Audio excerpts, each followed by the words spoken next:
தமிழ் நெஞ்சங்கள் அனைவருக்கும் நன்றிகள் பல. இந்த வீடியோவை கடைசி வரை பாருங்கள். வீடியோ பிடிச்சிருந்துச்சுன்னா லைக் பண்ணுங்கள், ஷேர் பண்ணுங்கள், அப்படியே சேனலை சப்ஸ்கிரைப் பண்ணுங்கள். நம்முடைய வாழ்க்கை வாழ்வதற்கு நன்றி. வணக்கம் நண்பர்களே. இந்த வேளையில் ஒரு சின்ன விஷயத்தை குறித்து உங்களோடு நான் பகிர்ந்து கொள்ள நான் ஆசைப்படுகிறேன். மனிதர்களாகிய நாம் அநேக நேரங்களில் நம்மளால் இயன்ற ஒரு காரியத்தை, நம்மளால் செய்ய இயலுகின்ற ஒரு காரியத்தை நாம் மறந்து போகிறோம். காரணம், நாம் மனிதர்கள் அல்லவா? வேற ஒன்றும் இல்லைங்க. இந்த கோவிட் சிச்சுவேஷனில் அநேகர் மருத்துவமனைகளிலேயும் தங்களுடைய இல்லங்களிலேயும் மிகவும் உடல் வேதனையோடும் மன கஷ்டத்தோடும் எல்லாவற்றிற்கும் மேலாக பண கஷ்டத்தோடும் அநேகர் வாழ்ந்து கொண்டு இருக்கிறார்கள். அவருடைய எண்ணங்களும் சிந்தனைகளும் எதுவாய் இருக்கும் என்று நீங்கள் நினைக்கிறீர்கள்? நான் சொல்றேன், கேளுங்க. தங்களுக்கு தெரிந்த உறவினர்கள், நண்பர்கள் யாராச்சும் ஒரு 5 நிமிஷம் ஃபோன் பண்ணி பேச மாட்டாங்களா? இல்லை ஒரு நலம் விசாரிக்க மாட்டாங்களா? இல்லை உங்கள் அப்பா எப்படி இருக்கிறாங்க, இல்லை அம்மா எப்படி இருக்கிறாங்க, இல்லை உங்கள் பசங்க எப்படி இருக்கிறாங்க, ஏதாச்சும் சமையல் பண்ணி சாப்பிட்டீங்களா அப்படின்னு ஒரு வார்த்தை யாராச்சும் கேட்க மாட்டாங்களா அப்படிங்கிற ஒரு எண்ணம் எல்லாருக்கும் இருக்கும். இன்னும் ஒரு சிலர் யாராச்சும் ஒருவேளை உணவு வாங்கி தர மாட்டாங்களா, ஏதாவது நீராகாரம் வாங்கி தர மாட்டாங்களா அப்படிங்கிற எண்ணத்தோடு வாழ்கிற அநேகர் இந்த நாட்களில் இருக்கிறாங்கங்க. ஆனால் மனிதர்களாகிய நாம் ஒரு சிலரை மட்டும்தான் நான் சொல்லுகிறேன். இன்னுமாக நம்ம எல்லாரும் இதை புரிந்து கொள்ள வேண்டும். ஒரே ஒரு விஷயம் மட்டும்தான் வாழ்க்கையில். நம்ம இன்னைக்கு இருப்போமா இருக்க மாட்டோமா, நாளைக்கு இருப்போமா இருக்க மாட்டாங்கிற விஷயம் ரெண்டாவதுங்க. இருக்கிற இந்த கொஞ்ச நாட்களில் எல்லாரையும் நேசிக்க நாம் கற்றுக்கொள்ள வேண்டும். தயவு செய்து எல்லாரையும் நேசிங்க. உங்களுடைய நண்பர்கள் யாராக இருக்காங்களா, இல்லை உங்கள் ஃப்ரெண்ட்ஸ் இருக்காங்களா, உங்களுடைய உறவினர்கள் யாராக இருக்காங்களா, அவங்களுக்கு ஃபோன் பண்ணி பேசுங்க. நீங்கள் பேசினால என்ன வந்துடப்போது? ஒன்றும் கிடையாது. தயவு செய்து எல்லாரோடையும் பேசுங்க. நலம் விசாரிங்க. எப்படி இருக்கிறீங்க, என்ன பண்ணுறீங்க, சாப்பிட்டீங்களா அப்படின்னு கேளுங்க. அப்படி கேட்கறதுனால நமக்கு எந்த விஷயம் குறைஞ்சு போகாதுங்க. தயவுசெய்து நீங்கள் யாரு கூடயாவதும் மன விரோதமாக இருப்பீங்கன்னா, யாரோட பேசாமல் இருப்பீங்கன்னா, உங்கள் உறவினர்கள்ட்டையும் இல்லை உங்கள் ஃப்ரெண்ட்ஸ்கிட்ட யாரும் நீங்கள் பேசாமல் இருக்கீங்கன்னா கூட பேசுங்க. இந்த டைமில் பேசி பாருங்களேன். அவங்களுக்கு அது சந்தோஷமாக இருக்கும், உங்களுக்கு பெரிய ஒரு மன திருப்தியாக இருக்கும். அதுதான் உண்மை, நிதர்சனமான உண்மையும் அதுதான். அதை நாம் புரிந்து கொள்ள வேண்டும். இறைவன் நம்மளை படைப்பதற்கு முன்பதாகவே, நாம் ஆண்டு கொள்வதற்காகவே அநேக காரியங்களை நமக்கு படைத்திருக்கிறார்.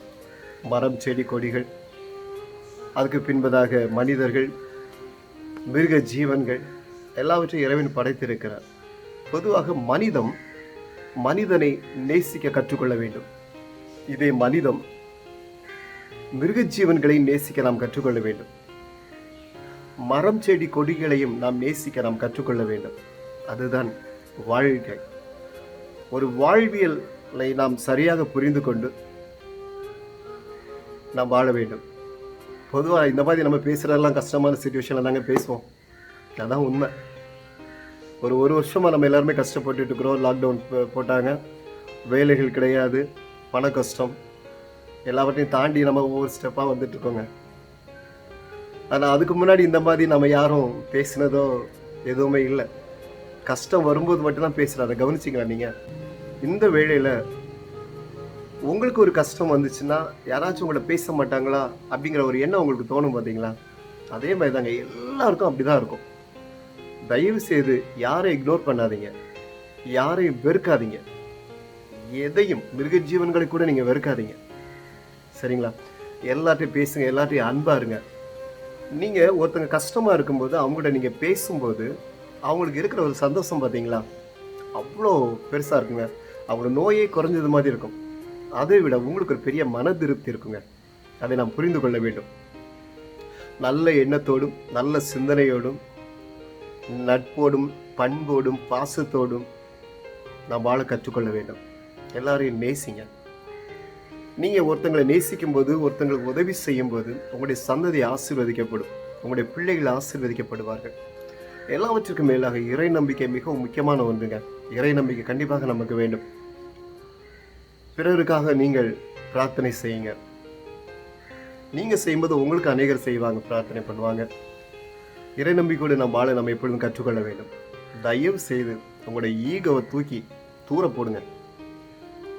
நீங்கள் இப்படி பேசாமல் இருக்கிறதுனால, ஒருத்தரோட நலம் விசாரிக்காமல் இருக்கிறதுனால, ஒரு உதவி செய்யாமல் இருக்கிறதுனால என்ன வந்துட போகுது உங்களுக்கு?